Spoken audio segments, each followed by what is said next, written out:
It's your boy Drew. I'm back with another video on being a DA. This topic is going to cover 5 things that I wish I knew before I became a DA. A lot of it is going to be based on stress. It is a very stressful job, very time-consuming job, and you have to be a people pleaser, 110%. Let's go back. Number 1, don't be too extra. You don't want to be too extra because, for one, like I was saying, it's a very stressful job. You're going to be the most demanded person in that office, between working in the front and working in the back.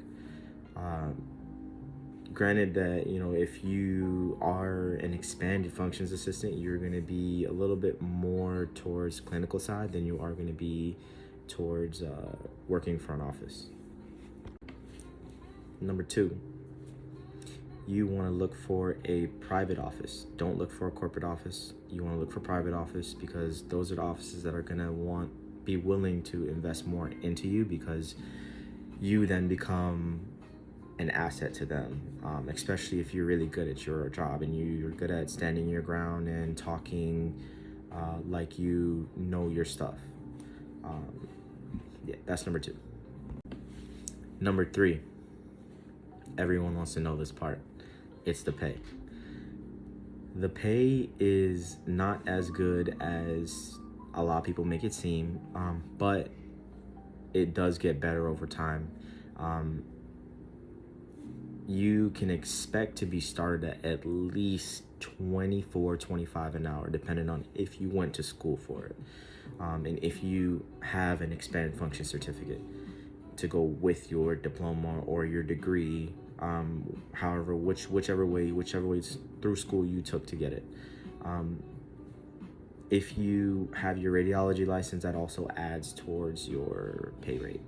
So I know with an expanded function certificate attached to a degree, you do get a substantial amount, meaning you can get between that $25 to $30 an hour, because I would say you have more experience, for one, and the responsibility level is going to be way higher than what it would be if you were just a registered dental assistant or a certified dental assistant. Right out of school, or right when you get your registered dental assistant, wherever you're taking your tests at, you want to make sure you specialize right out the gate. Specialize. You don't want to just sit there and be like a pediatric dental assistant. Make sure you specialize. That's where the money's at. That's where the enjoyment is at. Like I was saying, for one, you want to make sure you're in a private office.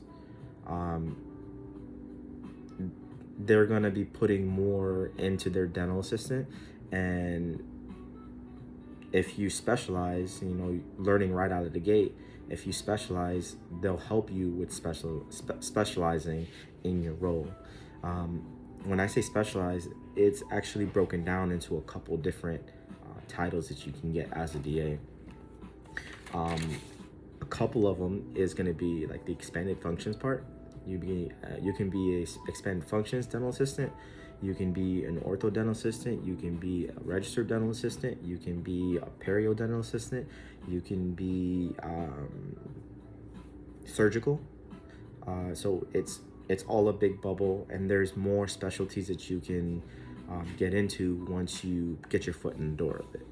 Like saying, if it's a surgical dental assistant, you can then go back to school, have them pay for you to go back to school to then get phlebotomy done, because in dentistry there is something called PRF, and I'm going to cover that in the next video. So that's going to be an added to becoming a dental assistant, or becoming a specialty. After you would go towards the PRF, there's also something called an anesthesiologist assistant, a dental anesthesiologist assistant. So, and they also get paid very good. It's going to be on the same level of a RN, and it has more to do with, anesthetics.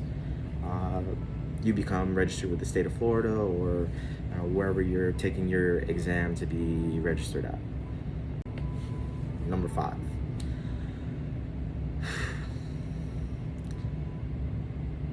This one's gonna have you put some mileage on your car. Your best offices are gonna be farther away from where you live. 110%.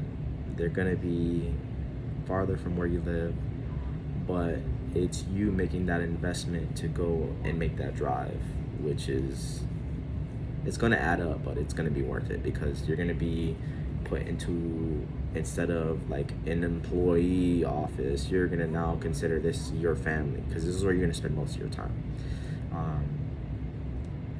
The far offices are gonna be your best bet.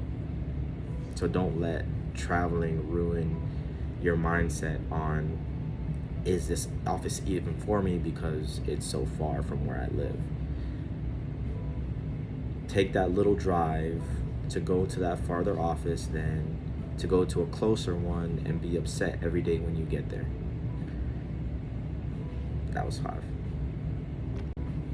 My next video is going to be covering PRF and anesthesiologist assistant. Do you need to go to school for it? I'm going to give you the rundown on things that you need to do in order to get to that top dollar pay for the DAs that don't know, or people that are coming into your fresh green DAs. I'm going to try to guide you a little bit more on things that are not said and not told in school or in the offices when you obviously you don't need a degree or you don't need a certificate, you don't need anything like that to become one. It's just very hard to bargain with a nice pay rate if you have nothing to fall back on. So my next video is going to be on the dental anesthesiologist assistant, and it's also going to be on the PRF certificate that you can get. It's going to cover also phlebotomy, because you're going to need to get some type of phlebotomy certificate in order to pull the blood for PRF, which I'm going to go into detail with next. Rate, comment, subscribe if you want to learn more. Let me know